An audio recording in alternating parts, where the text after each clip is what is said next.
teaching experience around online teaching goes back about 4 years ago, when I first was introduced to the online teaching.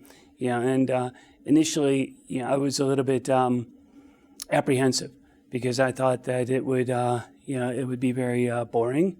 I thought that it would not be interactive, and I didn't think it would be a particularly good educational experience for the students.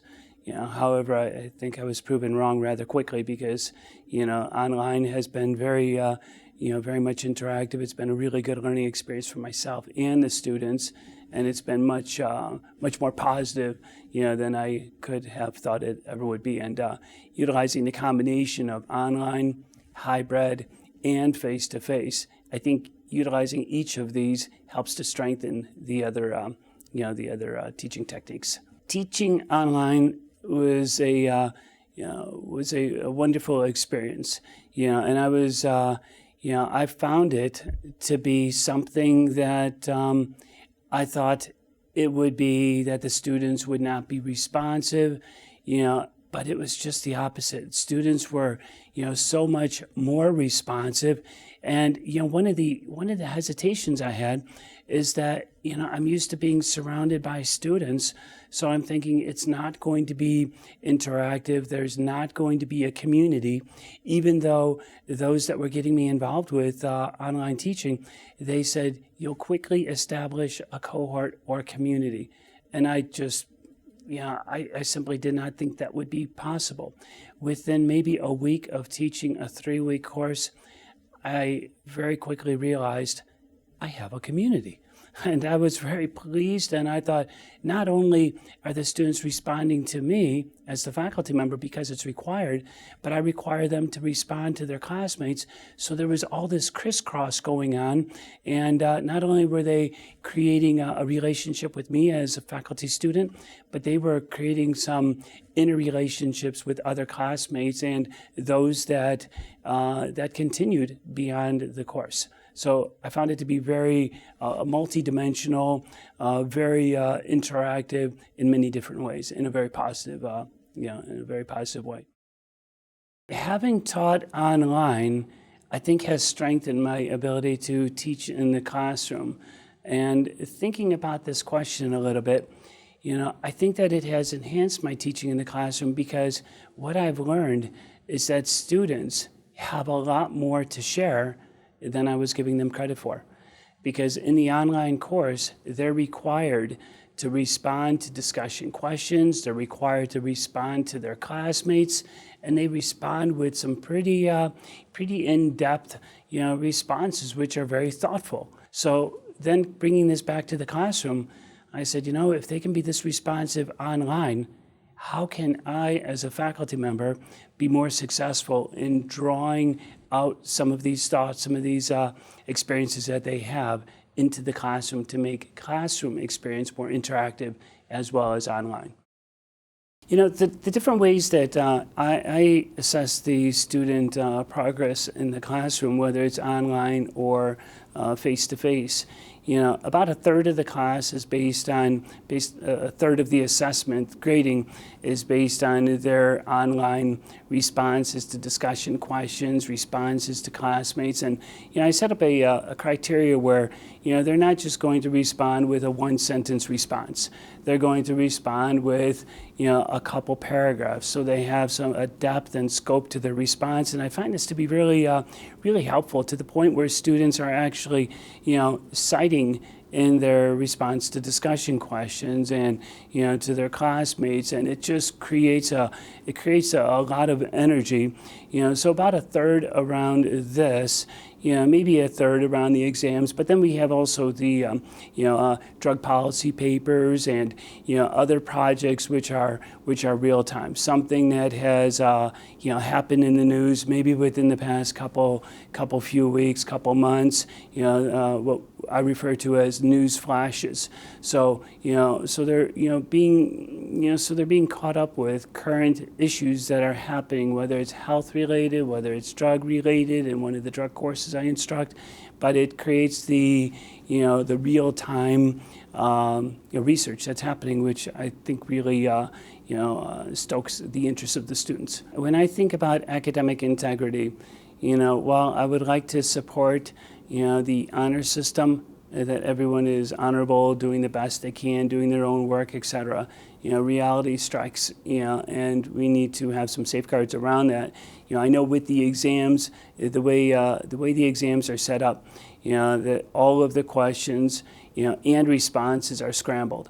So if the students have a 50-item, exam, someone's question 1 is maybe somebody else's question 27, and the correct answer might be A for one person on question 1. It might be 27, same question. The correct response might be C. So unless they're getting really creative and this type of thing, most likely there's the safeguard would protect around that.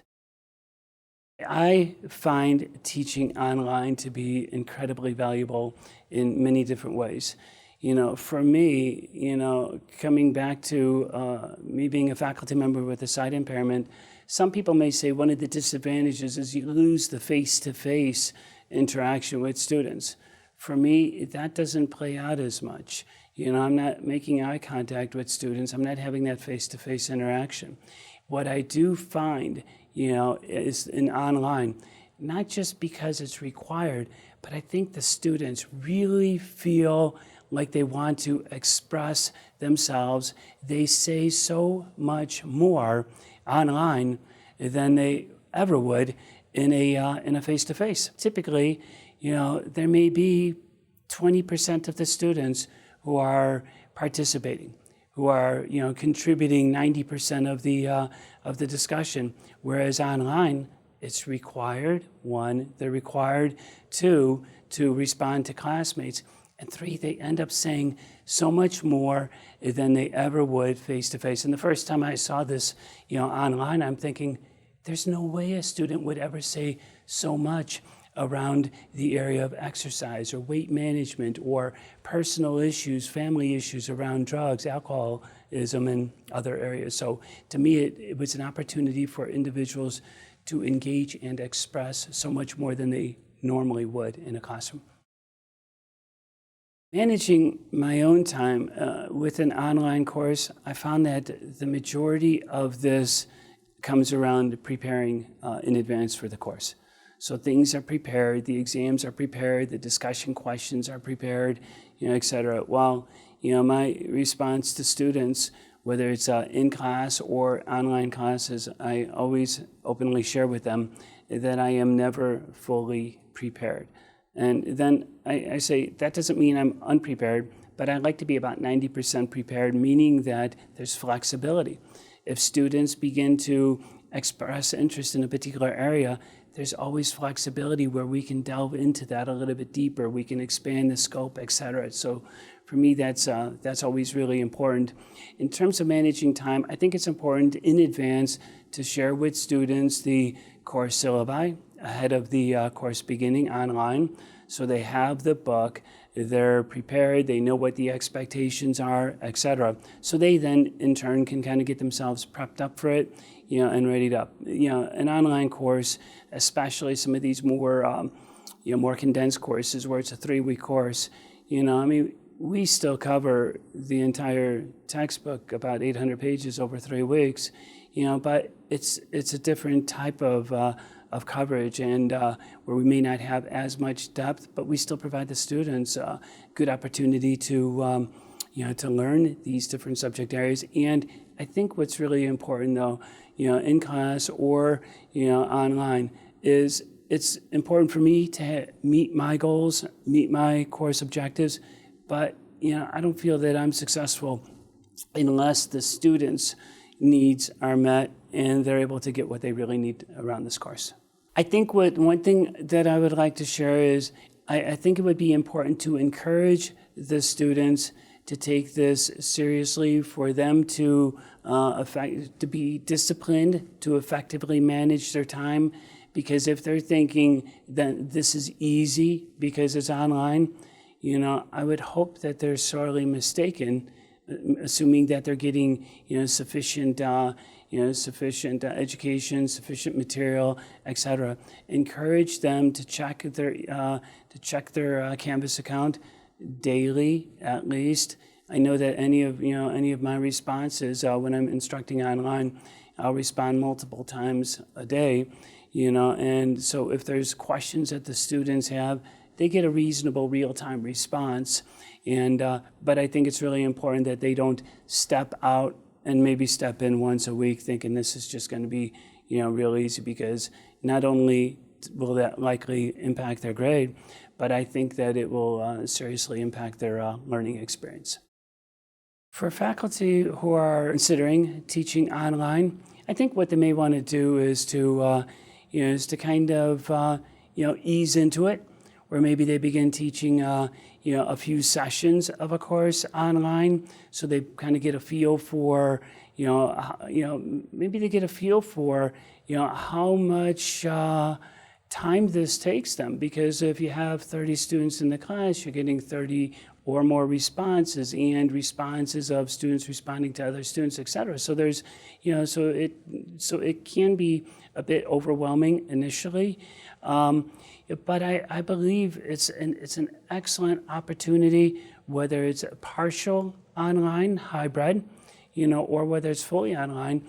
I think my advice would be, don't try to do too much, where you're going to have all of this multimedia, all these different layers where, it overwhelms the faculty member and it overwhelms the students. I think it's better off to do less, more successfully, and then to try to do more, and it gets too cluttered up, and it loses the effectiveness of the class. I've taught hybrid as well, and during summer sessions, and for me, I thought that was a phenomenal experience, because you would see all of what the students, how they're responding to discussion questions, how they're interacting with classmates, and then you see them in the classroom, and you begin to think, wow, this is wonderful. Look at all that they've shared in the class, and then you're able to draw more out of them face to face when they're actually in the classroom. But even as expressive as some students might be online, you get them into the classroom in a hybrid setting, they kind of they lose that ability to be as engaging, as participatory, etc. So I think the combination is really nice. I think it depends on the faculty members' comfort. Some faculty members may not feel as comfortable doing online, not seeing the students, but I think it's a good combination. And either method, I believe, can be incredibly successful and an interesting and a good learning opportunity for the students. Well, in the classroom, as of a couple years ago, I started depending on some technology where where I'm actually showing YouTube, videos in the classroom, and that may not sound like any big deal to anyone else, but the technology, for me, having a sight impairment, is really important, because up until this time, there was a touch screen to be able to utilize the technology in the classroom. Well, with the sight impairment, that was not feasible for myself. So the university was supportive in providing some technology upgrades. So now I can do that. So that has been real positive, to bring some of these cutting edge videos into the classroom, so we could continue to further those discussions.